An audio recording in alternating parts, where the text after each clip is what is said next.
बाबा साहब भीमराव अंबेडकर जी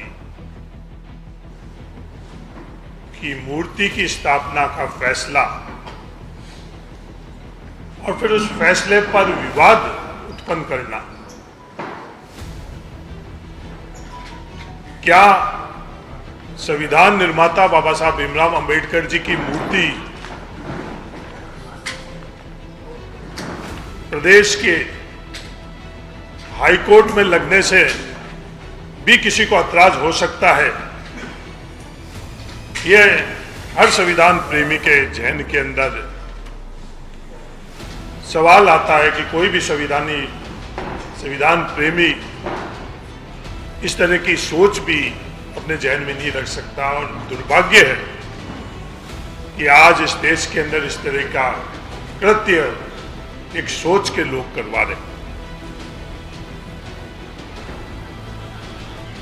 सिर्फ यहां तक ही सोच के लोगों ने विराम नहीं लगाया है, एक नया विवाद की शुरुआत भी वो करा चुके हैं। विवाद कि संविधान किसने लिखा। देश का हर नागरिक जानता है कि संविधान किसने लिखा। संविधान सभा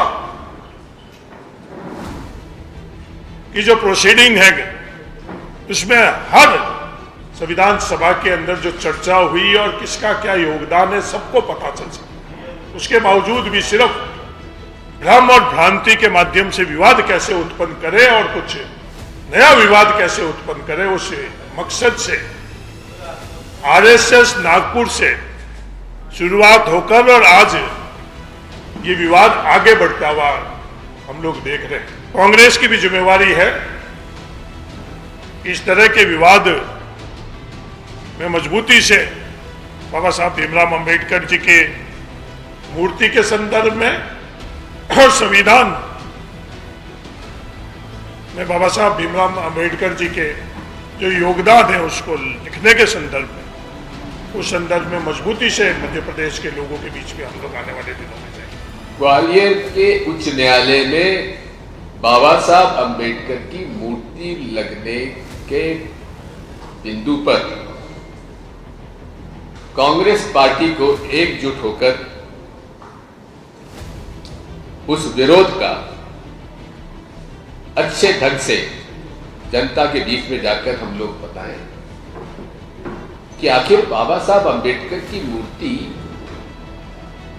ग्वालियर उच्च न्यायालय में क्यों नहीं लग सकती, जबकि सुप्रीम कोर्ट में लग सकती है। क्या कारण है ऐसे? क्यों ऐसे विवादग्रस्त बनाया जा रहा है?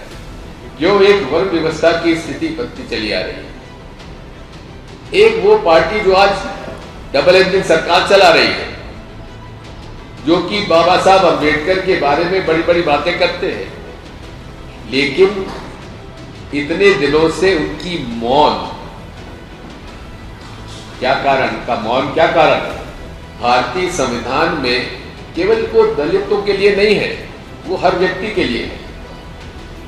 हर व्यक्ति को समान अधिकार दिए गए और समान अधिकार में अनेक आर्टिकल्स हैं।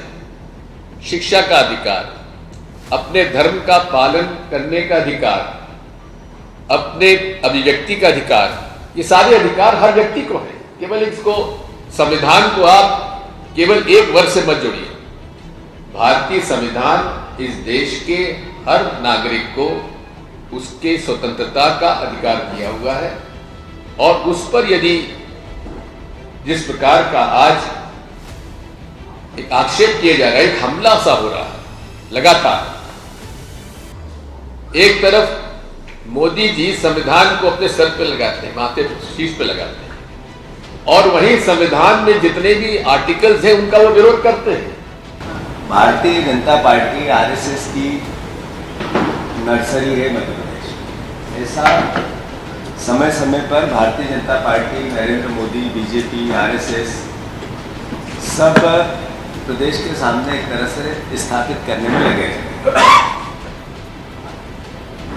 जैसा कि प्रभारी महोदय ने कहा कि मध्य प्रदेश में कसम खाली भारतीय जनता पार्टी की सरकार में और बीजेपी के और आरएसएस के लोगों ने कि बाबा साहब अम्बेडकर का अपमान हम कैसे करें। जब से अमित शाह जी ने देश की संसद में अम्बेडकर अम्बेडकर अम्बेडकर अम्बेडकर क्या करते हो, इतनी बार के भगवान का नाम लेते तो स्वर्ग की प्राप्ति होती, निर्देश दिया, तब से बीजेपी के लोगों ने कसम खा ली कि हमें अम्बेडकर जी का अपमान करना है। तो डॉक्टर अम्बेडकर के अनुसार अगर हम देखें 800 जिलों में 800 कलेक्टर हैं, तो उसमें 200 कलेक्टर के लगभग तो शेड्यूल कास्ट ट्राइब के हैं, बाकी कलेक्टर किसके हैं?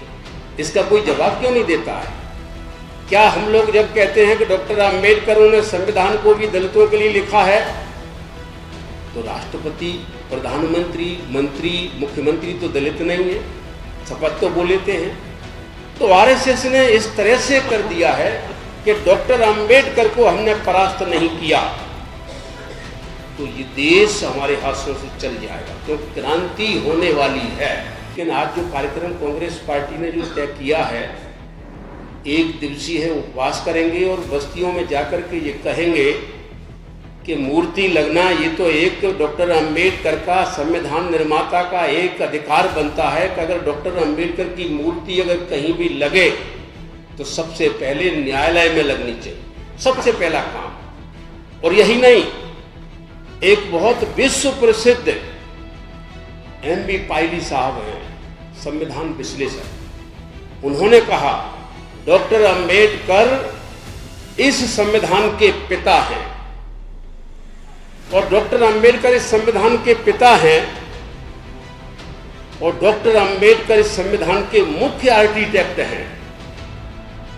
तो डॉक्टर के.वी. राव साहब हैं जो संविधान सभा के सदस्य हैं, वो क्या कहते हैं कि डॉक्टर अम्बेडकर पिता ही नहीं, डॉक्टर अम्बेडकर मां है संविधान की।